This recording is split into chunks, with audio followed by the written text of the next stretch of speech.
पतझड़ का मौसम है। फसल कट चुकी है, अचार मुरब्बे बन चुके हैं और बगीचे में सन्नाटा छाया हुआ है। पर क्या ऐसा सच में है?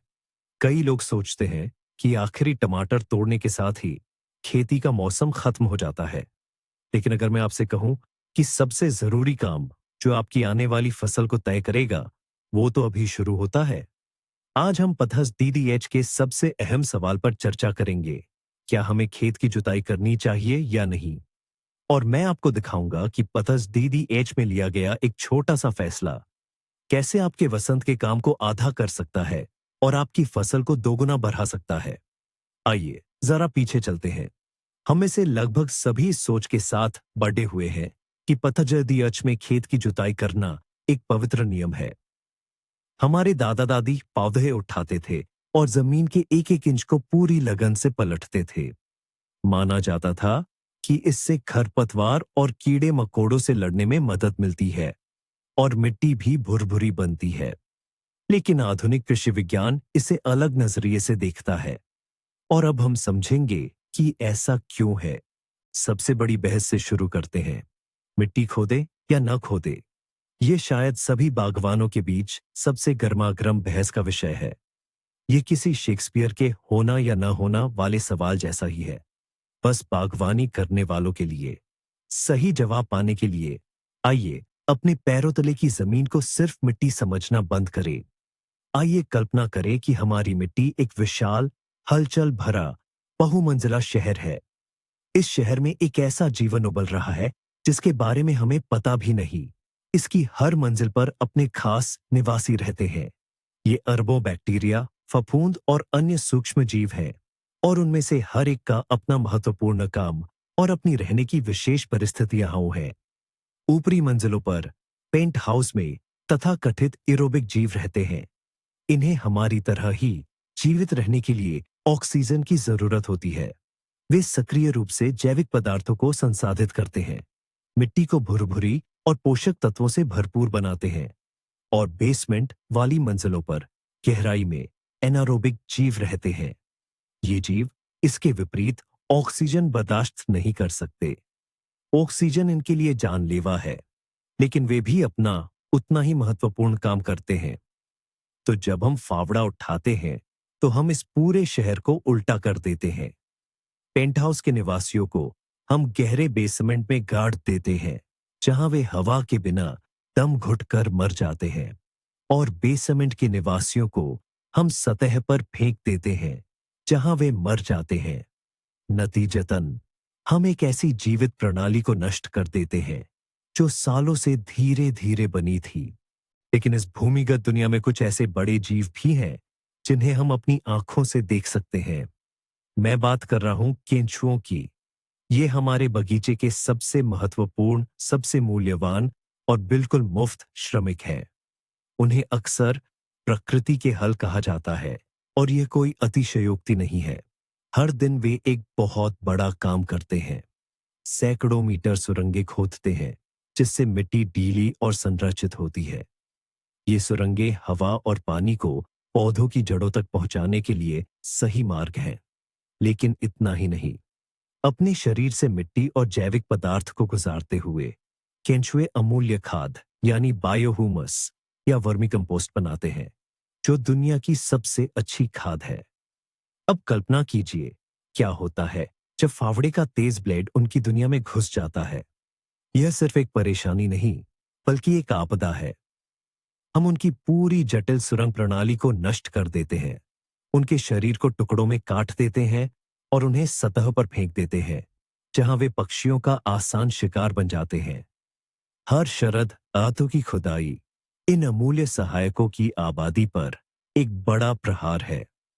और जितने कम केंचुए होंगे, हमारी जमीन उतनी ही घनी और कम उपजाऊ होती जाएगी।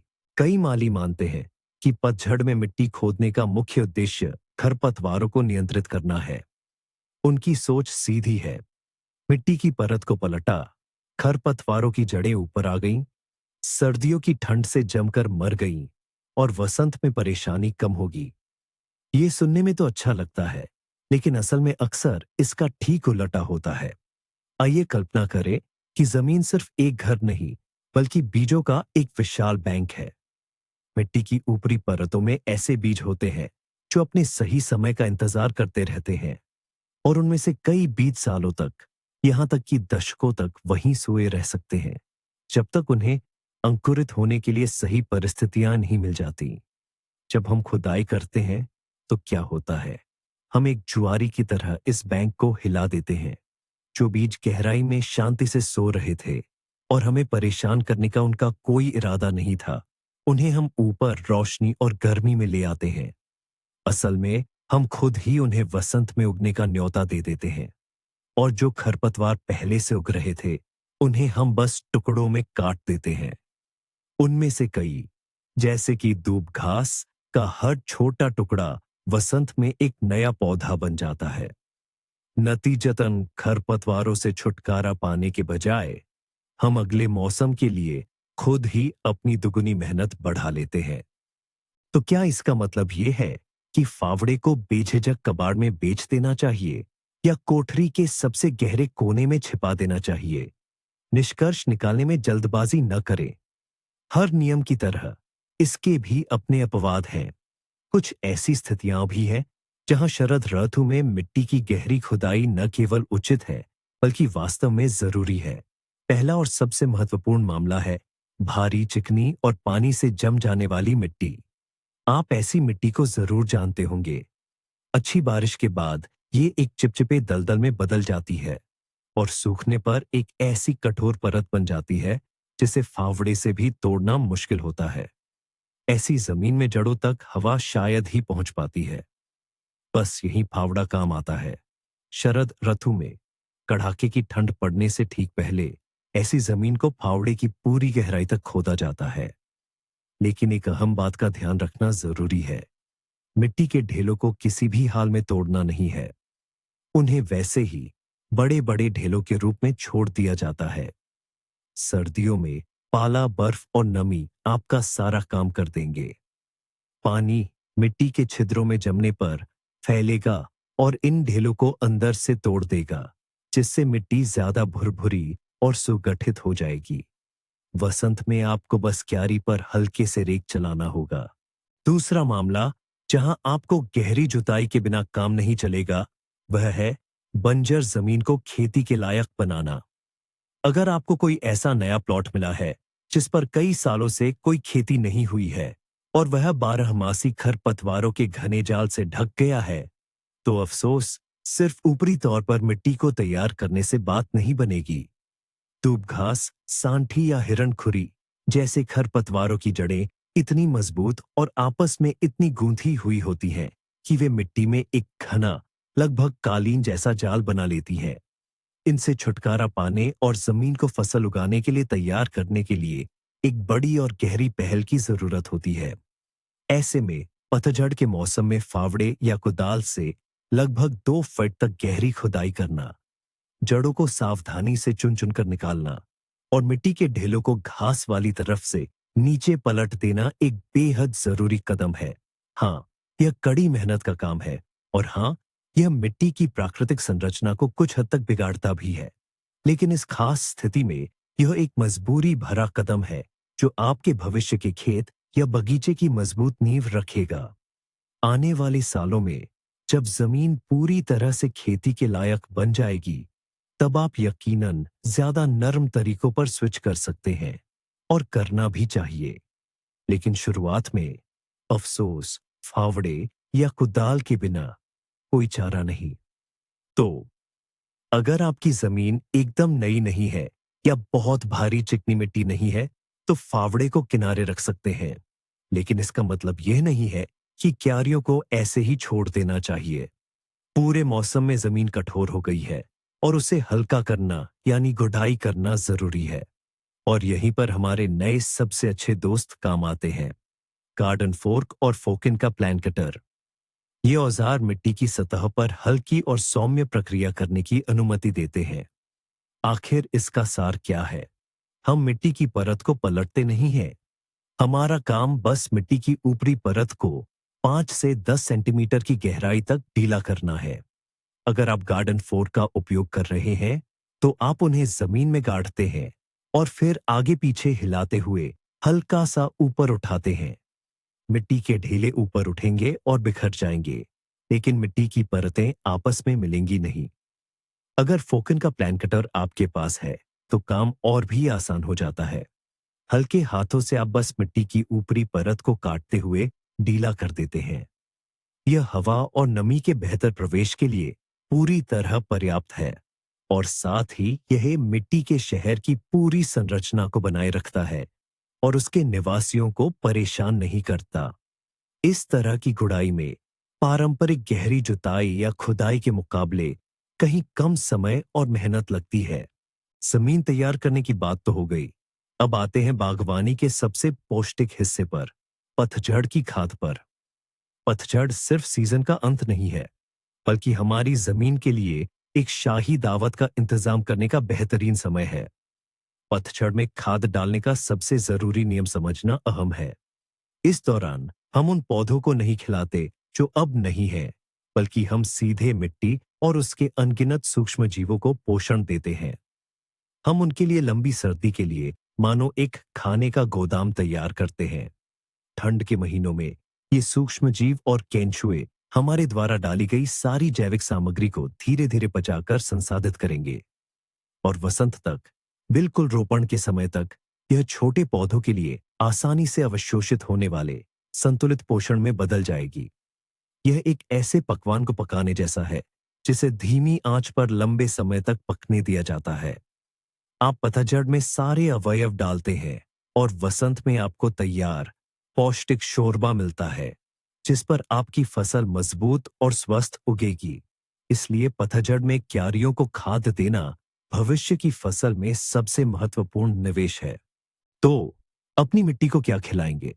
पहला और सबसे महत्वपूर्ण कदम, खासकर पतझड़ के लिए, है जैविक खाद का इस्तेमाल। पतझड़ के लिए सबसे अच्छे विकल्प हैं अच्छी तरह से तैयार कंपोस्ट या पूरी तरह से सड़ी हुई गोबर की खाद, जिसे हम ह्यूमस भी कहते हैं। मैं इस बात पर विशेष जोर देना चाहता हूं, पतझड़ में कभी भी ताजी गोबर की खाद न डालें। इसमें अमोनिया के रूप में बहुत अधिक आक्रामक नाइट्रोजन होता है, जो मिट्टी में बची हुई पौधों की जड़ों को जला सकता है। साथ ही इसमें खरपतवार के बीज और हानिकारक सूक्ष्म जीव भी होते हैं। वहीं कंपोस्ट या ह्यूमस पूरी तरह से अलग चीज है। यह मिट्टी के लिए एक तैयार, संतुलित और सुरक्षित भोजन है। कंपोस्ट को बेवजह ही माली का काला सोना नहीं कहा जाता। यह न केवल पोषण देता है, बल्कि मिट्टी की संरचना में भी सुधार करता है, उसे भुरभुरी, नमी बनाए रखने वाली और जीवंत बनाता है। इसे डालने का तरीका बहुत आसान है। हम इसे क्यारी की सतह पर कुछ सेंटीमीटर की परत में लगभग 1 बाल्टी प्रति वर्ग मीटर के हिसाब से समान रूप से फैला देते हैं। हम ऐसा क्यों करते हैं? सतह पर जैविक पदार्थ फैलाकर हम अपने भूमिगत मित्रों के लिए आदर्श स्थितियां बनाते हैं। कल्पना कीजिए, हमने उनके लिए एक शानदार दावत तैयार की है। पूरी सर्दी और शुरुआती वसंत में केंचुए और सूक्ष्म जीव इस दावत का लुत्फ उठाएंगे। वे गहराई से ऊपर आएंगे, खाद के कणों को अपनी बिलों में खींच कर ले जाएंगे और उन्हें संसाधित करेंगे। इस तरह वे खुद हमारी भागीदारी के बिना उर्वरक को मिट्टी में मिला देंगे, और वह भी सबसे प्राकृतिक और सही तरीके से। वे मिट्टी को ह्यूमस से समृद्ध करेंगे और ऐसी ढेलेदार, छिद्रपूर्ण संरचना बनाएंगे जो पौधों की जड़ों को बहुत पसंद आती है। वसंत तक ऐसी क्यारी में मिट्टी रुई जैसी मुलायम, भुरभुरी, काली और जंगल जैसी महक वाली हो जाएगी। आपको खाद को मिलाने के लिए इसे खोदने की जरूरत नहीं पड़ेगी। प्रकृति यह सब आपके लिए कर देगी, और किसी भी फावड़े से कहीं बेहतर और अधिक प्रभावी ढंग से। यही समझदार खेती का मुख्य सिद्धांत है। प्रकृति के काम में बाधा न डाले, बल्कि उसकी सहायता करे। अब बात करते हैं खनिज उर्वरकों की। जैविक खाद अपनी जगह बहुत अच्छी है, लेकिन कई बार मिट्टी को कुछ खास तत्वों की अतिरिक्त मदद की जरूरत पड़ती है। पतझड़ के मौसम में हमारे पौधों के लिए फास्फोरस और पोटेशियम सबसे अहम होते हैं। इस जोड़ी को हमेशा याद रखिएगा, फास्फोरस और पोटेशियम। ये पतझड़ में पौधों को खाद देने का मूल आधार है। आइए जानते हैं कि ये दोनों तत्व किस काम आते हैं। फास्फोरस का मुख्य काम है पौधों को ऊर्जा देना और जड़ों का विकास करना। यह एक मजबूत और स्वस्थ जड़ प्रणाली को विकसित करता है, जिससे वसंत ऋतु में पौधा तेजी से बढ़ पाता है और मिट्टी से पोषक तत्वों को बेहतर तरीके से ग्रहण कर पाता है। वहीं पोटेशियम पौधों को बीमारियों से लड़ने की शक्ति और ठंड सहने की क्षमता देता है। ये पौधों को सर्दी के लिए तैयार करता है, जिससे वे बीमारियों और मुश्किल परिस्थितियों का बेहतर तरीके से सामना कर पाते हैं। सरल शब्दों में कहें तो फास्फोरस आने वाले पौधे की नींव तैयार करता है, जबकि पोटेशियम उसे सर्दियों के लिए गर्म कपड़े पहनाता है और जरूरी ताकत देता है। इसीलिए पतझड़ में इन तत्वों का इस्तेमाल बेहद जरूरी है, खासकर उन फसलों के लिए जो कई सालों तक चलती है, जैसे कि बेरी के पौधे, स्ट्रॉबेरी या फलों के पेड़। अरे हाँ, पतझड़ के मौसम में पौधों के लिए एक चीज बिल्कुल भी नहीं होनी चाहिए, और वो है नाइट्रोजन। नाइट्रोजन पौधों की वृद्धि का मुख्य तत्व है। यह हरे भरे पत्तों और तनों, यानी कुल मिलाकर पौधे की हरी भरी वृद्धि के लिए जिम्मेदार होता है। वसंत और शुरुआती गर्मियों में इसकी जरूरत होती है, लेकिन पतझड़ में यह हमारा सबसे बड़ा दुश्मन बन जाता है। अगर आप सर्दियों से पहले नाइट्रोजन युक्त खाद डालते हैं, तो आप पौधों में असमय वृद्धि को बढ़ावा देंगे। पौधे, खासकर बहुवर्षीय पौधे, विश्राम की तैयारी करने की बजाय नई कोपलें या टहनियां में निकालना शुरू कर देंगे। ये कोमल कॉम्पले ठंड पड़ने से पहले पूरी तरह से विकसित और मजबूत नहीं हो पाएंगी और निश्चित रूप से मर जाएंगी, जिससे पूरा पौधा भी कमजोर हो जाएगा। यह ठीक वैसा ही है जैसे किसी बच्चे को सोने से ठीक पहले एनर्जी ड्रिंक दे देना। इसलिए इस साधारण नियम को याद रखें। पतझड़ में फास्फोरस और पोटेशियम और वसंत में नाइट्रोजन। मिश्रित खाद के पैकेट पर उसकी सामग्री को ध्यान से पढ़ें। ऐसी खाद चुनें जिसमें नाइट्रोजन, जिसे एन से दर्शाया जाता है, या तो बहुत कम मात्रा में हो या बिल्कुल न हो, और फास्फोरस पी और पोटेशियम के अधिक मात्रा में हो। पतझड़ के लिए सुपर फॉस्फेट और पोटेशियम सल्फेट सबसे अच्छे विकल्प है। इन खनिज दानों, उर्वरकों को सही तरीके से कैसे प्रयोग करें? इसकी विधि बहुत आसान है और इसमें ज्यादा मेहनत नहीं लगती। अपनी क्यारी में जैविक खाद जैसे कंपोस्ट डालने के बाद आप खनिज उर्वरक डालने का काम शुरू कर सकते हैं। सबसे जरूरी बात यह है कि आपको पैकेट पर दिए गए निर्देशों का सख्ती से पालन करना चाहिए। अंदाजे से न डालें, यह सोचकर कि ज्यादा डालने से कोई नुकसान नहीं होगा। उर्वरकों की अधिकता उनकी कमी से भी ज्यादा हानिकारक हो सकती है। आमतौर पर प्रति वर्ग मीटर लगभग 20-30 ग्राम सुपर फॉस्फेट और 15-20 ग्राम पोटेशियम सल्फेट डालने की सलाह दी जाती है। यह लगभग 1 से 2 बड़े चम्मच के बराबर होता है। बस दानों को क्यारी की सतह पर कंपोस्ट के ठीक ऊपर समान रूप से फैला दें। फिर एक खुरपी या रेक लें और खाद को मिट्टी की ऊपरी परत में केवल 5-7 सेंटीमीटर की गहराई तक जैविक खाद के साथ मिलाते हुए हल्का सा मिट्टी में मिला दें। यह पर्याप्त है ताकि सर्दियों के दौरान बारिश और पिघलती बर्फ के कारण ये धीरे धीरे घुल जाए और जड़ों वाले क्षेत्र में समान रूप से फैल जाए। और अब हम बात करेंगे एक बेहद अहम लेकिन अक्सर अनदेखी किए जाने वाले अंतिम चरण की, मल्चिंग की। मिट्टी को ढीला करने और सभी जरूरी खाद डालने के बाद हमारी क्यारी को सर्दियों के लिए ढकना बहुत जरूरी है। जरा कल्पना कीजिए, हम इसे बड़े प्यार से एक गर्म कंबल ओढ़ा रहे हैं। मल्च कोई भी जैविक सामग्री होती है जिससे हम मिट्टी की ऊपरी सतह को ढकते हैं। यह कटी हुई और सुखाई हुई घास हो सकती है, स्वस्थ पेड़ों से गिरी हुई पत्तियां, पुआल, बारीक कटी हुई टहनियां, या यहां तक कि चीड़ की सूखी पत्तियां भी। अब सवाल यह है कि इसकी जरूरत क्यों है? पहला, मल्च की परत मिट्टी को तापमान के अचानक बदलाव से बचाती है और उसे ज्यादा ठंड से जमने नहीं देती।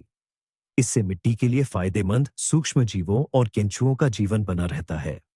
दूसरा, यह मिट्टी के कटाव को रोकती है। पतझड़ की तेज बारिश और वसंत की पिघली बर्फ का पानी हमारी क्यारी से डाले गए पोषक तत्वों और सबसे उपजाऊ ऊपरी परत को बहने नहीं देगा। तीसरा, इस कंबल के नीचे मिट्टी डीली रहती है और सख्त नहीं होती। और आखिर में, वसंत में मल्च खरपतवारों को उगने से रोकेगी, उन्हें रोशनी तक पहुंचने का मौका नहीं देगी। और अब आता है वो सबसे अहम पल जो सब कुछ बदल देगा। सर्दियों के लिए क्यारियों को तैयार करने का सबसे बड़ा राज यह है कि कोई एक one size fits all universal तरीका है ही नहीं। बागवानी में सबसे बड़ी तरक्की तब होती है जब आप नियमों का आंख मूंद कर पालन करना छोड़ देते हैं और अपनी जमीन को सुनना और समझना शुरू करते हैं। अगर आपकी मिट्टी भारी दोमट है तो उसे गहरी जुताई से मदद करें, और अगर हल्की रेतीली मिट्टी है तो नमी और पोषण बनाए रखने के लिए जैविक खाद और मल्चिंग पर जोर दें। मिट्टी खोदें या न खोदें, इस नियम का आंख बंद करके पालन करने के बजाय आप प्रकृति के साथ मिलकर काम करना शुरू करते हैं, उससे लड़ते नहीं। आप सालों से बनी चीजों को नष्ट करना बंद कर देते हैं और मिट्टी को और अधिक जीवंत और उपजाऊ बनाने में मदद करते हैं। सोच में यही बदलाव कम मेहनत में लगातार और भरपूर फसल पाने की कुंजी है। तो आइए संक्षेप में समझें। मिट्टी को नुकसान पहुंचाने वाली गहरी जुताई के बजाय हम हल्की और सावधानी पूर्वक जुताई करते हैं। जैविक खाद जैसे कि कंपोस्ट डालना अनिवार्य है। भविष्य के पौधों की मजबूती और सर्दियों में जीवित रहने की क्षमता के लिए फास्फोरस और पोटेशियम मिलाएं। और अंत में, क्यारियों को मल्च से ऐसे ढक दें जैसे गर्म कंबल से ढकते हैं। ये आसान कदम आपकी मिट्टी के स्वास्थ्य को बनाए रखेंगे और वसंत ऋतु में आपका बहुत सारा समय और ऊर्जा बचाएंगे। ये वीडियो अंत तक देखने के लिए धन्यवाद। अगर ये आपके लिए उपयोगी था तो इसे लाइक करके हमारा समर्थन करें और नए वीडियो मिस न करने के लिए चैनल को सब्सक्राइब करें। और अब आपसे एक सवाल, आप किस पक्ष का समर्थन करते हैं? क्या आप हर पतझड़ में अपनी क्यारी खोदते हैं या प्राकृतिक खेती की ओर बढ़ गए हैं? कमेंट में जरूर लिखें। हमें आपके अनुभव जानने में बहुत दिलचस्पी है।